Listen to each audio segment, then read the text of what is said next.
hungry after those, bring some cash, and we made the quad. Thank you for coming.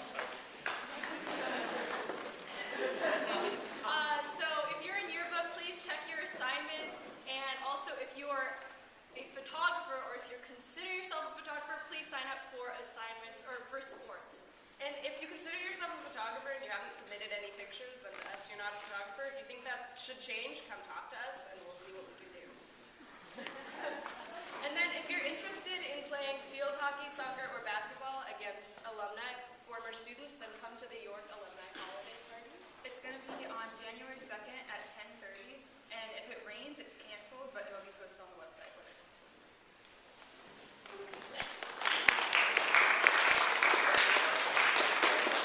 You guys in Model UN, if you're going to BMUN, turn in your $50 checks to me, Laura, or Philip by today. Thanks.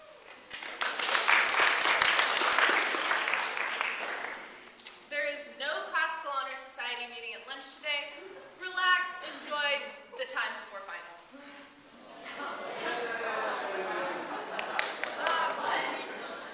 If you're in Key Club, just keep an eye on your emails. There's going to be some important information coming out.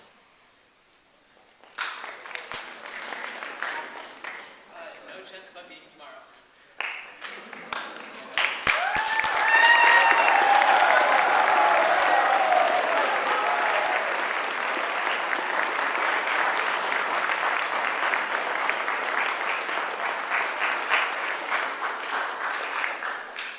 We do not just learn from our current experiences, but also from reflecting on our past actions.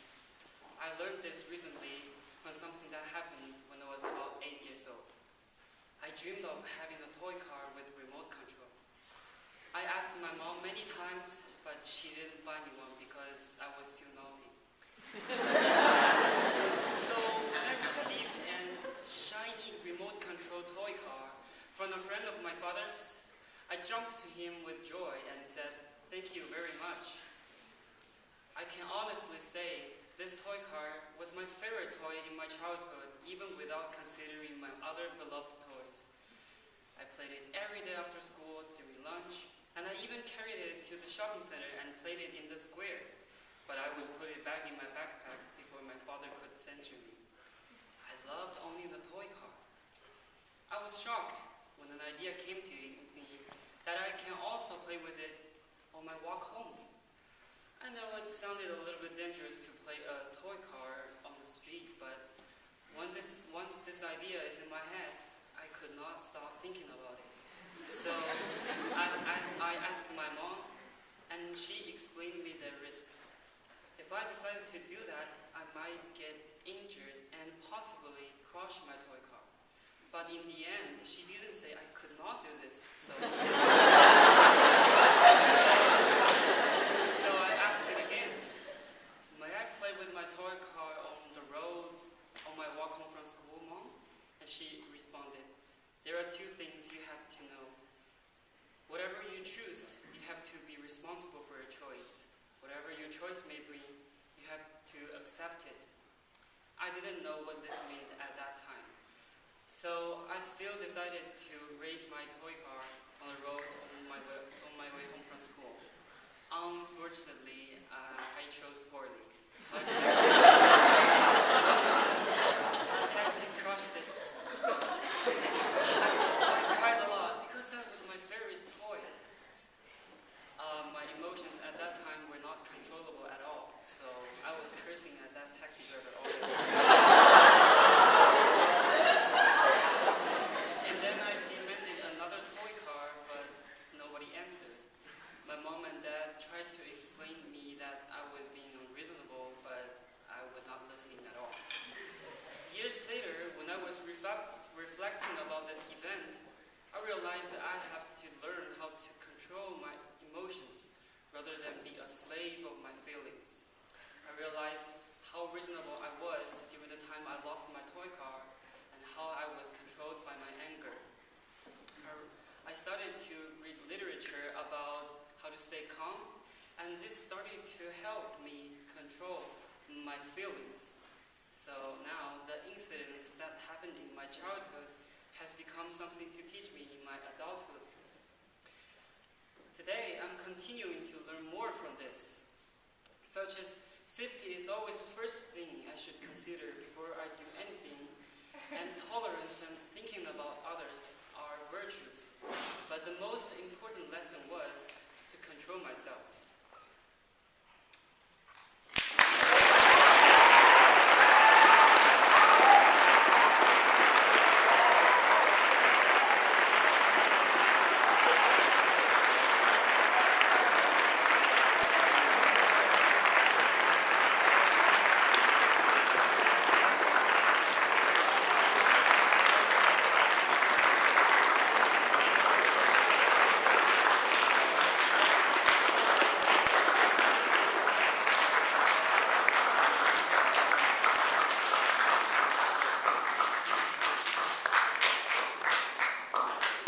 Great speech. What a novel idea, reflecting on your experiences and gaining wisdom. We should try it. Just wanted to say a quick word of thanks and recognition. Many of you were either standing here or sitting there Saturday during the winter concert or in theater. It was really a great afternoon and then evening. Very, very proud of all of you who performed. Those of you who did not actually come and witness it made a poor choice. But it was a really great moment. And I use this example actually quite frequently, and I think it bears repeating. We talk around here a lot about having a growth mentality, and the music performances are a really good example, as are athletics and any number of other things we do here. People have a tendency to walk out of the choir concert or the jazz band or whatever and say what they think is a nice thing. Say, you sure have talented students. And that's definitely the case. We do have talented students. Congratulations to all of you. But those concerts are very much, as you all know, the performers, the result of a lot of practice, a lot of hard work. You can be very talented and not have it all come out right. And it did all come out right because of all that practice and hard work. Thanks also to the inspirational teachers and musicians who coached you and encouraged you. But again, you made us all proud. Thank you very much.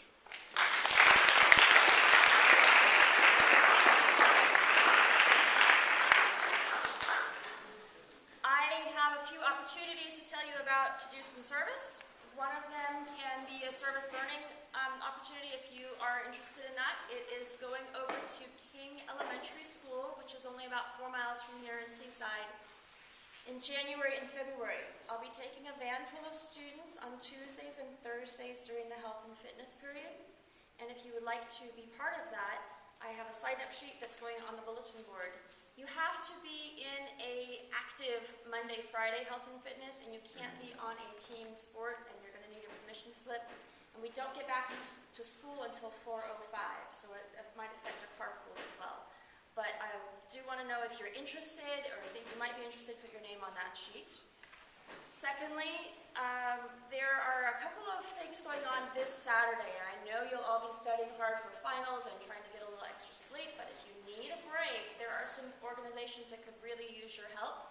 These are for hours, and of course we count every single hour of everything you've ever done for service, whether it's your service learning or not. And anybody who has papers out there or have done activities, please get those turned in during finals so that I can make sure those are accounted for. So this Saturday, there's an organization called Stop Hunger Now, and they provide meals for developing countries, mostly in schools. It helps keep kids in school because they get fed there, and it starts to end the cycle of poverty in a lot of places. And they package meals, and it's sort of assembly line packaging, and a big gong goes off after you've packaged 1,000 meals and things like that. They've packaged over 5 million meals for people in the world. It's hosted by a church in Carmel called the Church of the Wayfarer, and it is Saturday from 11 to 1. They'd like to know how many people are coming, so put your name and your parents' names or the number of people on here if you can come. If you aren't decided, you can just show up, but if I know by Wednesday how many people, that would be great. There's There's a walk for arthritis on Saturday as well, and they need some help with registration in the morning, and also a few people to hand out food. It's the Jingle Bell 5K. So there's a phone number to call for that. And if you want to get your hands dirty, you can plant some plants and some dune restoration and in Marina, and the Santa Rita Creek restoration. So that's on the bulletin board as well. So good luck studying for your finals. And if you feel like getting out there and doing something good, there's lots of opportunities and people need some help.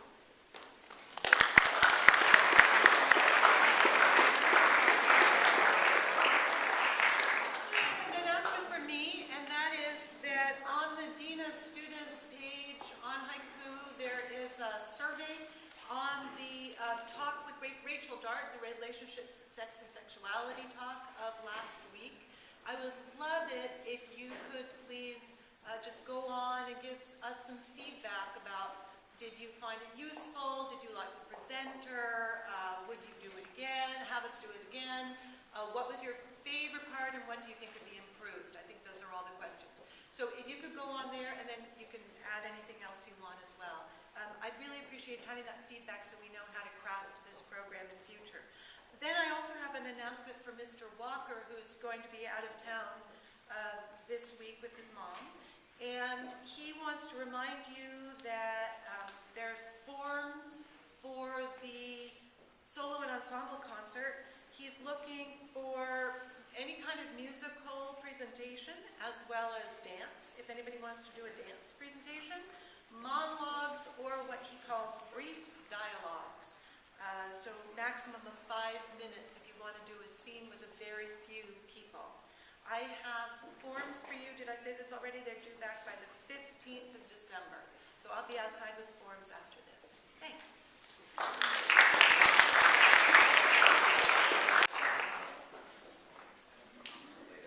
There have been just a few updates to the exam schedule, so please have a look at the digital copy. There may be a printed copy around campus or a printed copy that you have in your possession that is not updated. So have a look at the digital copy so you know where you need to go. With a show of hands, how many students are planning on attending tutorials on Wednesday's reading day? You'll be on campus. That's great. Remember that the reading day is a late start day, so the first period is at 9:30. If you need to be here earlier, you are welcome to be here earlier, but that first class on Wednesday starts at 9:30, and we would like it very much. We appreciate it. We're asking that when you arrive to campus that you go into the front office and sign in with Ms. Sinico so we know who is here and who is not here. If you leave early, we appreciate it if you sign out through the front office as well. So sign in and sign out on Wednesday. And just a couple words about exams. We like that term, exams, because although they do conclude first semester, they are not necessarily finals, and there is a lot of time left in the year. So this is an examination of what you know and what you can currently do, and it's an opportunity for you to get some feedback from teachers about where you're headed for second semester and so forth. Obviously, there are a few classes that only take place in first or second semester, so it's like a final in that class. But for most classes, this is a mid-year progress experience. And we want to make sure that you're doing your best. So please think about all the recommendations we've been making with regards to getting sleep, eating good food, studying, listening to your teacher's recommendations, following the study guides, and so forth. And if you're feeling a little stressed, if you're feeling a little anxious, check in with a friend, check in with a teacher, check in with an adult on campus. Let us know so we can help you. We start exams at 9 a.m., so you have a little extra time to commute and sleep in. You might be finished with your exam, but somebody else may still be in a room taking an exam. So please be conscientious about other people taking exams between 9 and 12 and 1 and 4. The classes will be selling pizza, I believe, during lunchtime, certain classes. So you can plan on buying some pizza. The lunch truck will not be here, so plan on bringing your own lunch if you are not planning on buying pizza. Anything about that, Ms. Sanico? Okay, so today and tomorrow, but not Wednesday. Willow, question? If we decide to come to school on the Wednesday, do we have to go to all of our classes? You do not. You do not. But when you arrive, please sign in so we know you're here. And if you do not go to a tutorial, if you skip whichever tutorial it might be, that's okay. Just be on campus, and then when you leave, sign out. Thank you.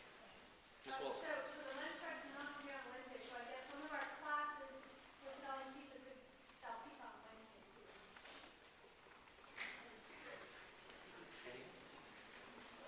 Best of luck. Thank you.